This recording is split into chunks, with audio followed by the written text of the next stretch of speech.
inch at a time. Okay, now we need to swing underneath our other rope right here. Okay? Hang on. Okay, Tom. Well, I've almost got you out of here, guy. Okay, can you hold on to him right till the halt? Stop! Stop! Situation, I've got to get in between the wall and the ladder here. It's going to be tough. I have to go vertical near the top. That's good. Just 1/8 increments. Okay. It's getting really tight in here. All right, let us know what you need. I'm going to put this blade in.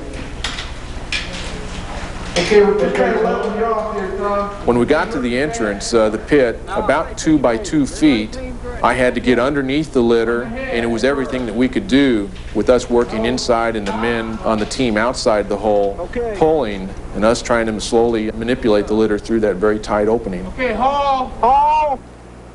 Slow! Okay, now you're going to have to start pulling on that headline. Okay. Slow! Stop! Stop! I mean, if he didn't fit, he had to go back to the bottom. Pull on the And headline. then everybody on the bottom had to be cleared out of the way, and we had to take whatever measures were necessary to enlarge that entrance. All right. Stop! Watch this rope here. Okay. Okay, watch his head. Watch his... Just about got it. Edge roll is clear. Coming up. They were able to go ahead and lift the litter vertically through the hole. If Mr. Harris had been about 1 inch bigger man through the chest, we probably would have had to cut rock to get him out this entrance. Y'all go ahead and carry him on over. Pretty soon we saw his good old fuzzy bearded face and his helmet and all coming out. It made the whole thing a lot better at that point. It was pretty hard up till then. Slow it down, slow it down. Slow it down. And while we were carrying Tom down, he looked up at me at one point and I said, "How you doing?" He gave me a thumbs up. All the way down the mountain, all right?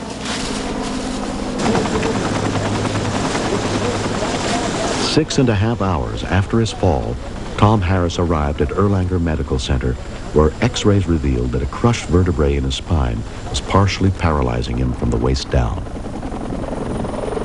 As I was lying there on the bottom waiting for the rescue, I remember after I felt that I knew that my legs weren't working, didn't have any feeling in them, I remember thinking to myself that I was going to survive. I made that decision that I was going to survive this, and it wasn't too big a problem to manage.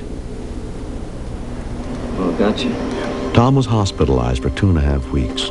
Doctors are unsure if he'll ever walk again, but as soon as he returned home, he began physical therapy sessions to try and regain use of his legs. His wife, Ursula, and his friends have been very supportive.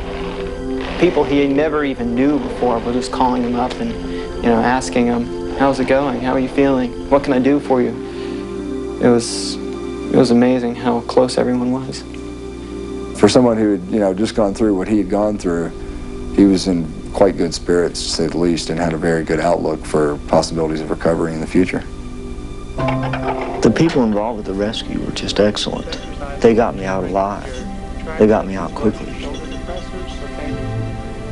I'm not happy about having a spinal cord injury and not being able to walk, but I feel real fortunate that my injuries were not more serious. On December 2nd, 1990, 6 weeks after the accident, Tom took his first steps. I can't say enough about how much support and care I've gotten from my wife. Through all this, she's been really my best asset of all. And I know a lot of people that have to go through this kind of experience without someone there. She's been wonderful. What I have learned is to look at this as an opportunity to grow, and it's certainly been a challenge. The thing that strikes me most is just his zest for life, challenging himself and testing limits, and seems to just thrive on those challenges. That same enjoyment and challenge is also what's pulling him through the accident. In the 4.5 months that have passed, Tom has learned to walk with the aid of crutches and to cope with the uncertainty of when, if ever, he will be free of his disability. It's frustrating. Things are getting easier, though. The hardest part of it is just being patient and not knowing how much recovery I'll have. I don't see it going in. People interact with you differently when you're in a wheelchair. I didn't realize some of my own prejudices against wheelchair-bound people until I was in one. It's that part of it's kind of hard to deal with. It's real important to remember that a person in a wheelchair is a person. There's no need for people to pity my situation because I'm doing real well. I feel like nothing important has changed. I still have the same goals and the same interests. I'm still the same person.